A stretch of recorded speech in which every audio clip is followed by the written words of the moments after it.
said that Jesus went up to the temple compound, and there was this pool of Siloam. And there's let me give you a little backdrop for those of you who don't know. So it said that at certain time of the year, the specific word is that an angel went down, stirred the water, and anyone getting in the water at that time is healed of whatever ailed them. And so Jesus walked up there, and there's a crowd of people. There's this one man in the back. Jesus walked up to him and said, "Do you want to be made whole? Do you want to be healed?"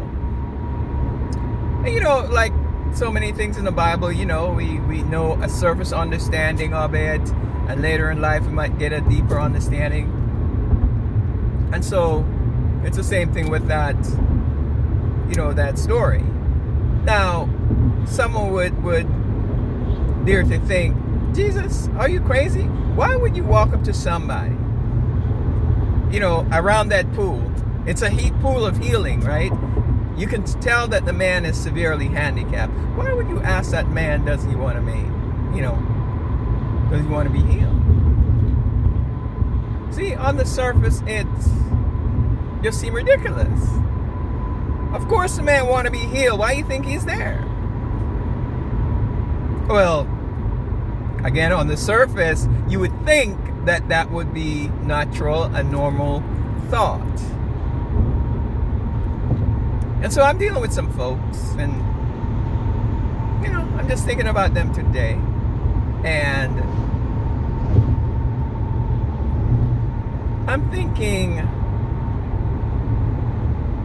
change is something that you've got to want. If people don't want to be changed, no matter what you do, you can, what they say, you can take the boy out of the country, but you can't take the country out of the boy.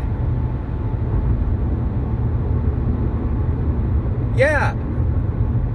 If they don't want to be changed, no matter what you do, you think of some of these people down some of these homeless folks, and some of them don't want to go to the shelter. They stay away from the shelter for whatever reason. Yeah. They don't have to be outside. They could be sheltered. But, there are conditions in the shelters that they don't want to. And so it's the same thing with folks. And it's the same thing with folks and their relationship to Jesus Christ.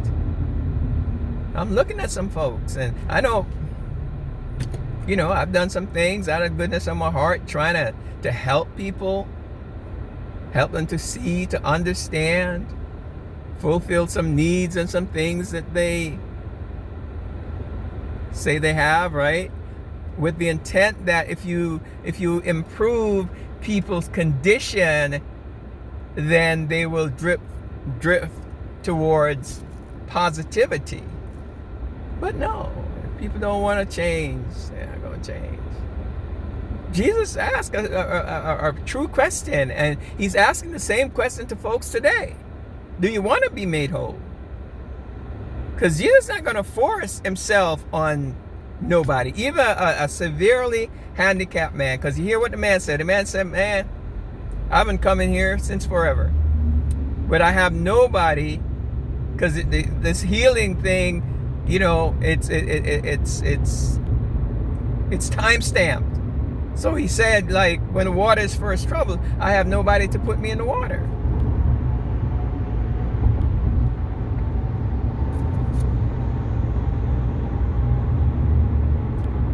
So if you have nobody to put you in the water, why do you keep coming? Right?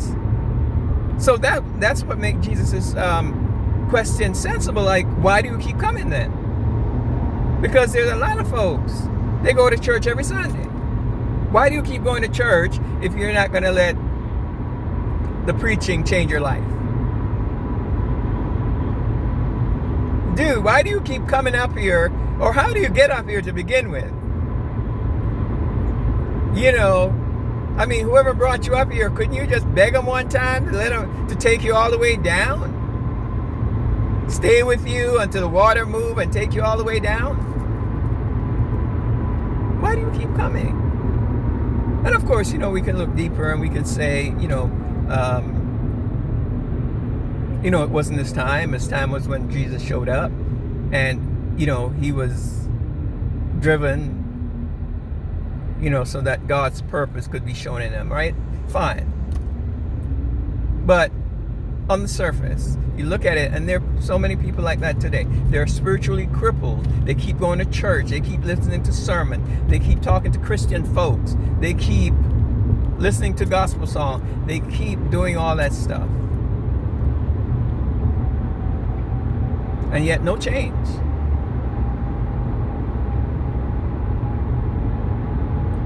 They keep deceiving themselves. Yet no change.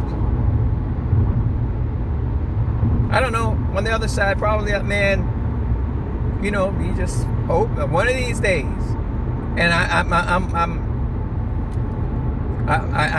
can relate to him, because if he was never at the pool that day, then he wouldn't have received his blessing. All right. So I understand all of that, but that's not my point today. My point today is, everything about God, everything about Jesus demand change in folk. You must be born again, Jesus said. Because we were born in sin and shaped in iniquity. Ain't none of us born saved. Ain't none of us born holy and righteous. No, let me back that up. We're born holy and righteous, because little baby coming out the womb is holy, righteous, clean. But if we live long enough, there comes a time when we all become corrupt as we learn the way of this world. We all become sinners. Okay?